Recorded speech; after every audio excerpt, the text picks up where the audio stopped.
The diner was almost empty when the trouble started. It was one of those late evening cafes on the edge of the highway. Warm lights, old country music humming from a speaker near the window, steam rising from fresh coffee cups. People rarely looked up from their plates. That was the charm of places like this. Everyone had a story, but no one asked for it, including him. Elias Kane, age 42, veteran medic, single father, sat in the back corner booth, quietly finishing his second cup of black coffee. His hands were rough, scarred, but gentle as he held the warm mug. His daughter Mia sat beside him coloring on a menu, legs swinging, humming a little tune only she understood. Elias had learned to love these quiet moments. He didn't get many, but the quiet ended the second the diner's door opened and Trouble walked in wearing a tailored suit. Three men, tall, expensive clothes, cold eyes. They scanned the room like they owned the oxygen in it. Mia squeezed her crayon. "Daddy, they look scary." Elias placed a gentle hand on her shoulder. "Don't look at them, kiddo. Just stay with me." The waitress behind the counter, Lena Hart, early 20s, warm brown eyes, hair tied in a messy ponytail, stiffened the moment she saw them. She tried to hide it, but Elias had seen enough fear in his life to recognize it instantly. He watched quietly as Lena approached their booth for refills. "You two doing okay?" she asked with a smile that didn't reach her eyes. "We're good," Elias said softly. "Are you?" She opened her mouth to answer, but froze when she heard one of the suited men behind her. "There she is," the tallest one muttered. "Boss wants her outside. Now." Lena's face went pale. Elias looked up slowly, studying the reflection of the men in the diner window. They didn't look like customers. They looked like collectors. The kind men like him had seen overseas, the kind who didn't knock twice. Mia tugged Elias' sleeve. "Daddy, why is the lady scared?" He exhaled calmly. "Because the wrong people just walked in." One of the men stepped forward, voice cold. "Hey, sweetheart, you gave the wrong answer on the phone. Our boss doesn't like waiting. Let's go." Lena stepped back, hands trembling. "I told your boss I need more time." "We're done giving you time." The men moved closer. The diner grew painfully silent. Lena stumbled into Elias' table. One of the men grabbed her wrist. She winced. Mia gasped loudly. "Daddy, he hurt her." Elias stood up, slowly, deliberately, like a calm wave rising before a storm. The man holding her wrist looked at Elias with a smirk. "This ain't your business, old man." Elias simply said one word. "Let go." The man laughed. "You got a death wish, Grandpa?" Elias didn't raise his voice. He didn't posture. He didn't even step forward. He just looked at the man with eyes that belonged to someone who had once carried wounded soldiers through fire. And the man felt it. A flicker of uncertainty. A shiver he tried to hide. "Let her go," Elias repeated quietly.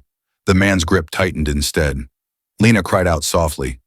That was the moment something inside Elias Kane, the soldier he had tried to bury, woke up with calm precision.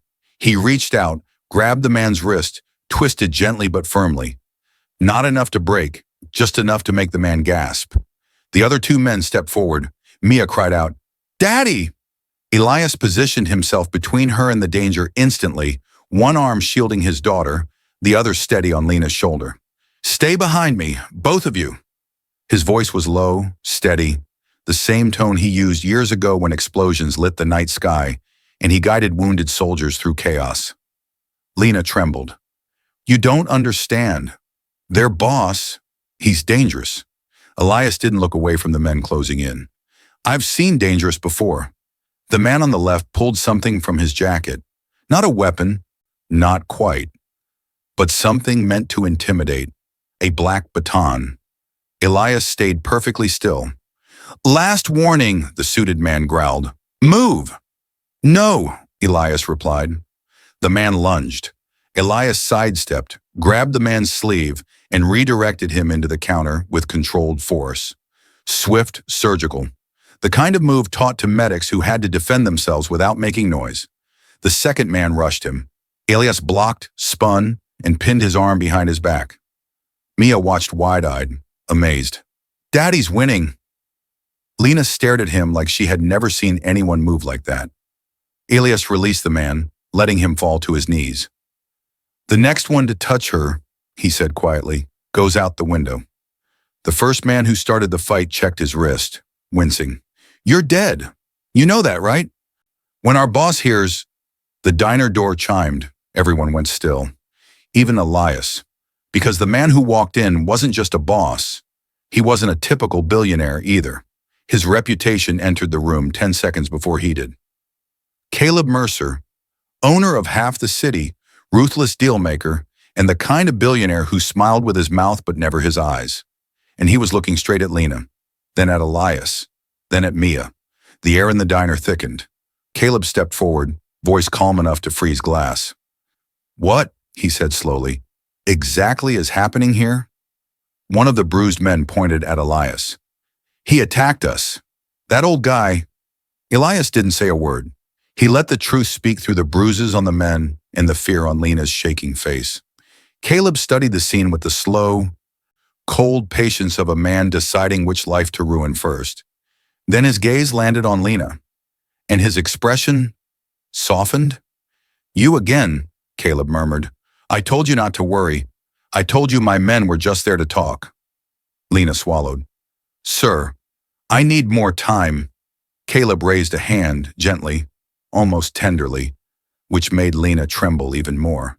Then his eyes shifted to Elias. "You hurt my employees." Elias didn't flinch. "They laid hands on her." "They follow my orders," Caleb said calmly. "Then you give the wrong orders." Mia clutched Elias's sleeve. "Daddy, let's go home." Caleb looked at the little girl, really looked, and something clicked behind his eyes. Recognition, memory, shock. He stepped closer to Elias, studying his face. "You're Cain," he whispered. Elias stared back, jaw tightening. "You know me?" Caleb didn't answer, not directly. Instead, he said, "You should have stayed gone."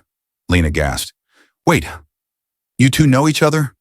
Caleb's men looked confused, terrified even. Elias didn't blink. Caleb stepped back, exhaling a shaky laugh. A laugh that wasn't arrogance anymore. It was disbelief. "And here I thought I'd buried every part of that past." Elias's voice stayed calm. "That past isn't buried. It's standing right in front of you." Caleb stared at him with something that looked painfully close to fear. "You shouldn't have protected her," he whispered. "You shouldn't have gotten involved." Elias shielded Lena and Mia instinctively. "Too late," he said. "I'm involved now." Caleb's jaw clenched, and he whispered something Elias had not expected. "Then I need to tell you something, before this gets worse." Everyone froze. Everyone waited. Caleb inhaled shakily. "Lena," he whispered, "tell him what you told me last week." Lena trembled violently. Her lips parted. Her voice cracked. I told him, I saw you years ago." Her eyes filled with tears.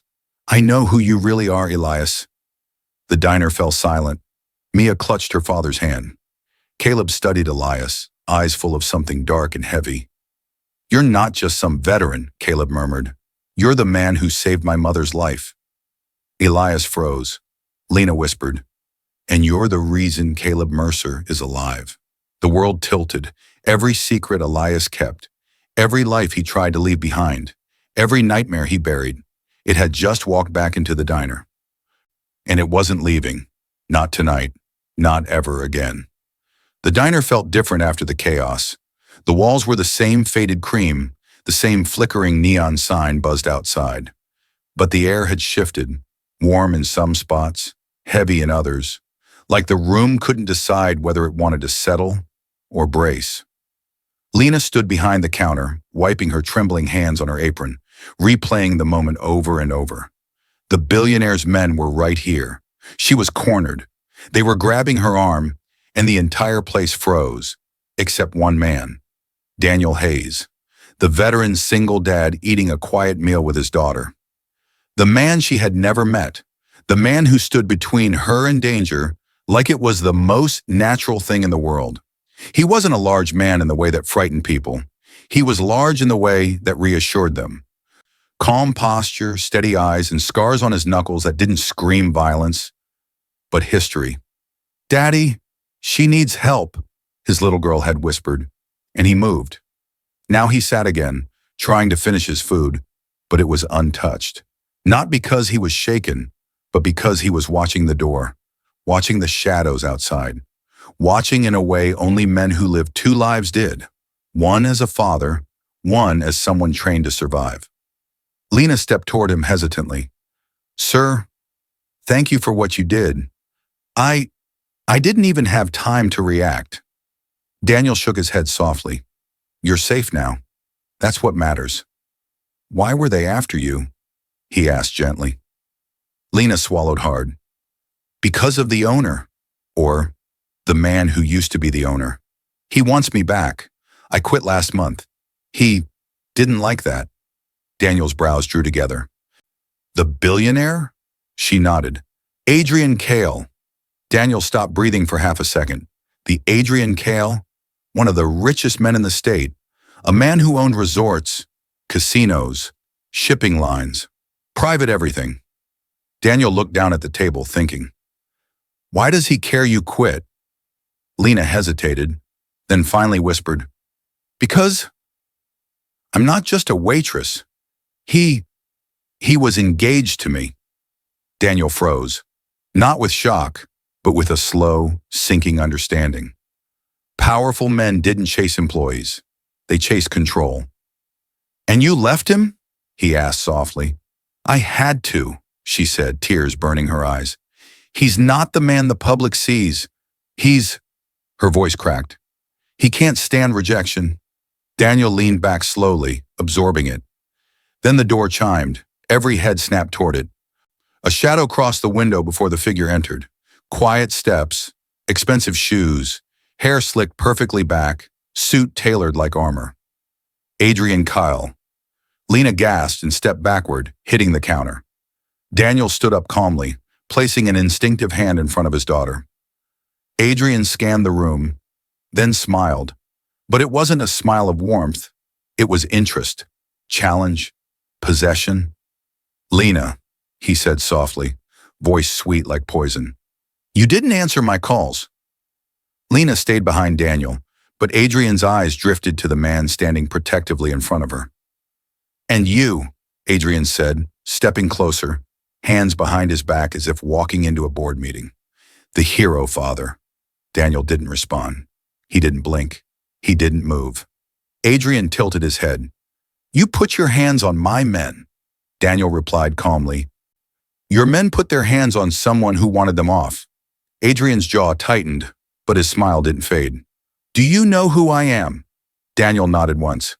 "A man who should leave this girl alone." Adrian laughed, genuine amusement, like someone watching a comedy. "You think you're protecting her from me? Daniel, is it?" He looked toward Daniel's daughter for a moment. "You should be careful what fights you pick in front of your child." Daniel stepped slightly forward, blocking Adrian's view of the girl. "My child is the reason I step into fights like this," he said calmly. Adrian's laughter stopped. The diner stilled. "Tell you what," Adrian said, lowering his voice. "Let's talk outside, man to man. No need to make this messy in front of your daughter." "No," Daniel said immediately. Adrian blinked. No one said no to him. "You're making this worse for her," Adrian hissed. "You can't protect her from—" From outside, tires screeched. Everyone turned. 2 more black SUVs slid into the parking lot. Adrian's smile returned, soft and victorious. "You can't protect her from me," he repeated quietly. Daniel's daughter whispered, "Daddy." Daniel slowly placed his hand on her shoulder. "Go behind the counter, honey." She ran. Now Daniel faced Adrian fully. The bell chimed again as 2 men in black coats entered the diner. They moved silently, professionally. No wasted steps, no hesitation. Daniel recognized the look. Private contractors, not cheap ones. Adrian stepped aside as if presenting the stage. "Last chance," Adrian murmured. Daniel didn't respond. One of the men stepped forward.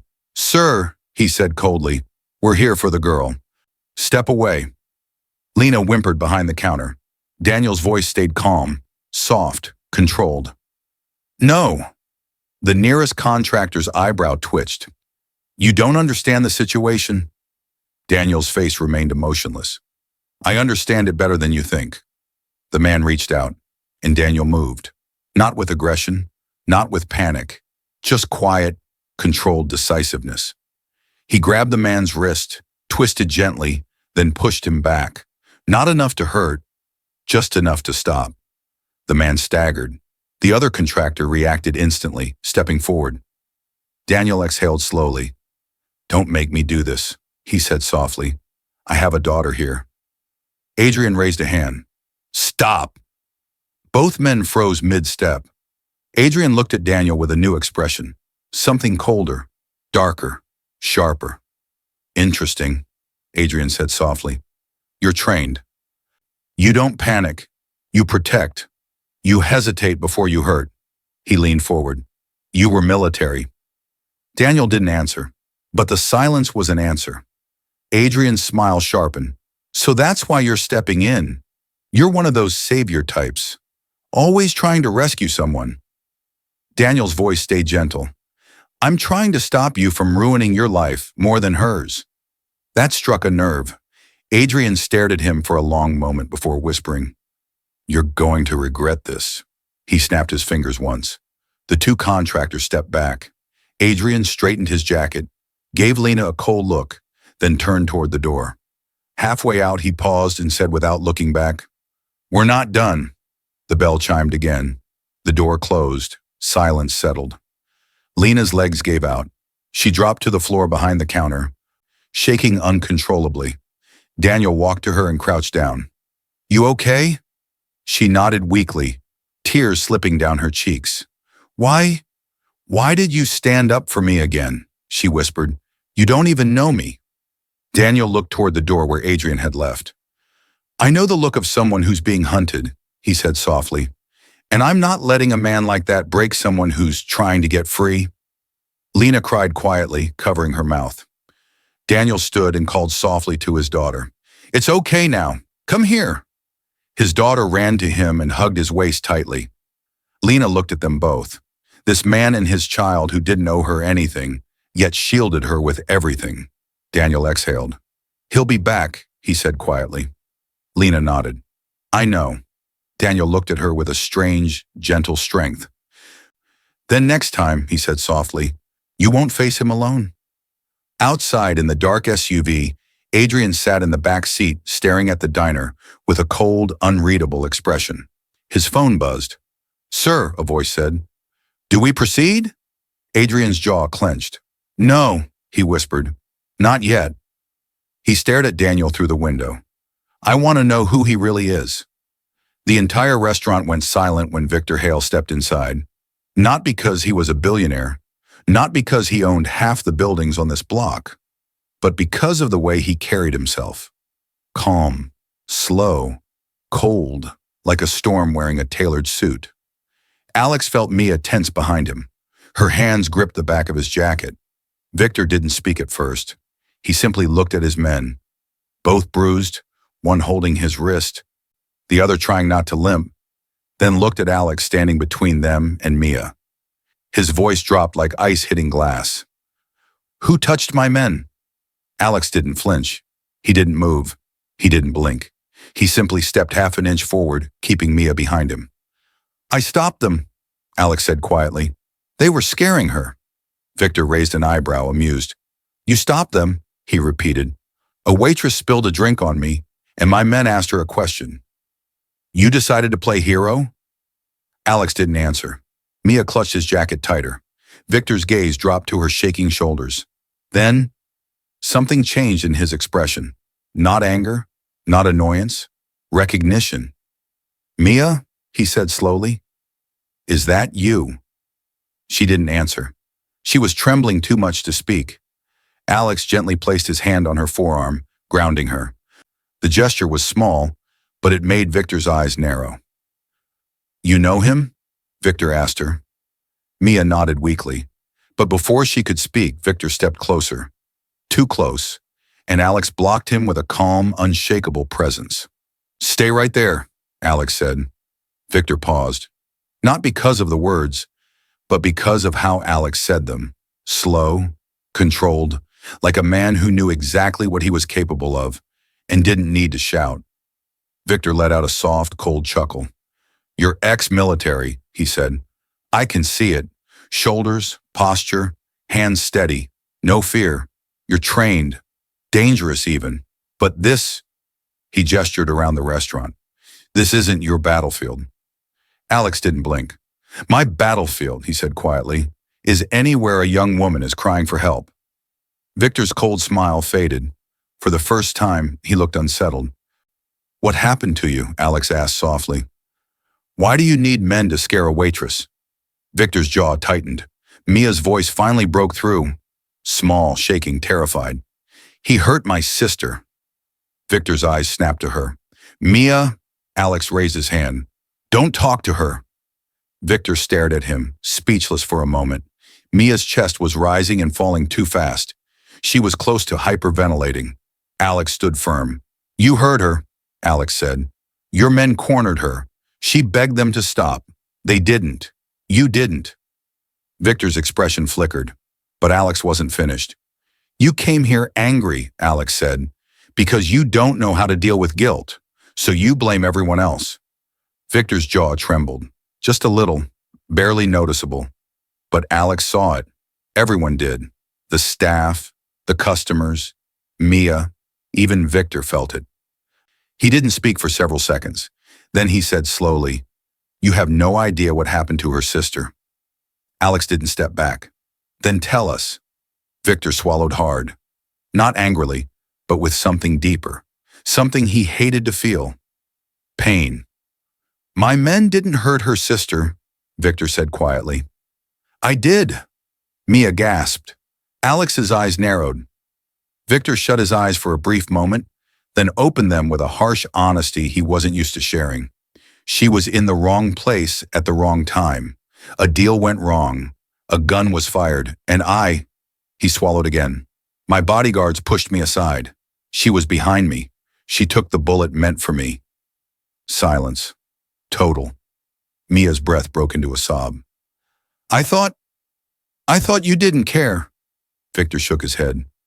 "That night ruined me," he said softly. "You think I didn't visit her every day in that hospital? You think I didn't pay for every surgery? I did. But you never came. You disappeared. I thought you hated me." Mia wiped her tears. "I didn't hate you," she whispered. "I was scared of you." Victor's voice cracked almost imperceptibly. "I scare everyone." Alex spoke quietly. "Not me." This made Victor lift his head. Something like respect? No. Recognition passed through his expression. "You're a father," Victor said quietly. "I can see it in your eyes." Alex nodded once. "Yes." "And you protected her," Victor said. "Yes." Victor exhaled, long, shaky, defeated. He looked at his men. "Stand down," he commanded. "Both of you, now." They backed away instantly. Victor looked at Mia again. "Can I talk to you? Alone?" Alex felt Mia stiffen behind him. She whispered, "Please, stay." Alex squeezed her hand and nodded.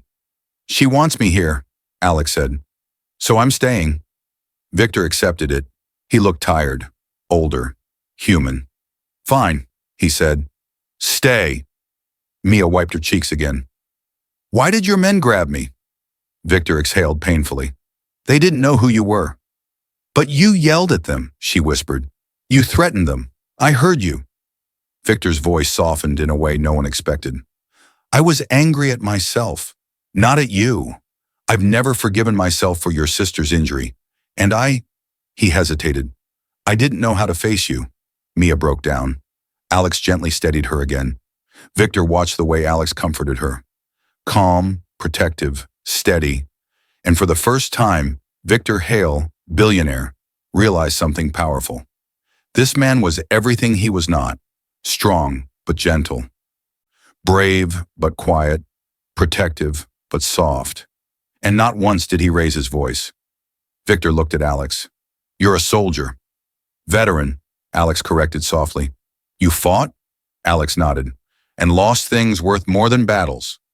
Victor swallowed again, that same painful guilt building in his chest. I'm sorry for what my men did tonight, Victor said. And I'm sorry for everything your sister suffered, Mia. She wiped her eyes. Is she okay? Victor asked. She's walking again, Mia whispered. But slowly. Victor's shoulders sagged. Alex stepped forward slightly. If you want to make things right, he said softly, you start by protecting the people you hurt, not scaring them. Victor nodded, a quiet, humble nod that felt almost foreign on him. You're right, Victor said. You're absolutely right. Mia looked between them. What now? She whispered. Victor turned to Alex, not with arrogance, not with ego, but with sincerity. You saved her today, Victor said. I owe you. Alex shook his head. You don't owe me anything. Just treat her better.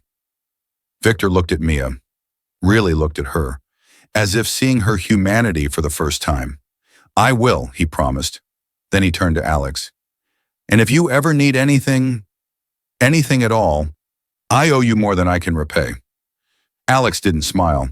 He simply nodded. That was enough. Victor took one last look at Mia, whispered, Take care, and walked out of the restaurant, slower, quieter, smaller than he had entered. The door swung shut. Silence returned. Mia finally let go of Alex's jacket and collapsed into the nearest chair, trembling with relief. Alex knelt beside her. You okay? He asked softly. She nodded through tears. Thank you, she whispered. I don't know what would have happened without you. Alex squeezed her hand gently. You don't have to know, he said. I was here. And for the first time that night, Mia smiled. Not because the danger was gone, but because the man who protected her didn't expect anything in return. She whispered, barely audible, Your daughter is very lucky. Alex looked down, smiling softly. I'm the lucky one. The night settled. Peace returned. But both of them knew something had changed. Not just for Mia, not just for Victor, but for Alex too. The veteran who thought his fighting days were over had found something he didn't expect. A reason to stand between danger and innocence again. And this time, he wasn't doing it for the country. He was doing it for people who needed someone exactly like him. A protector, a father, a quiet hero, a single dad.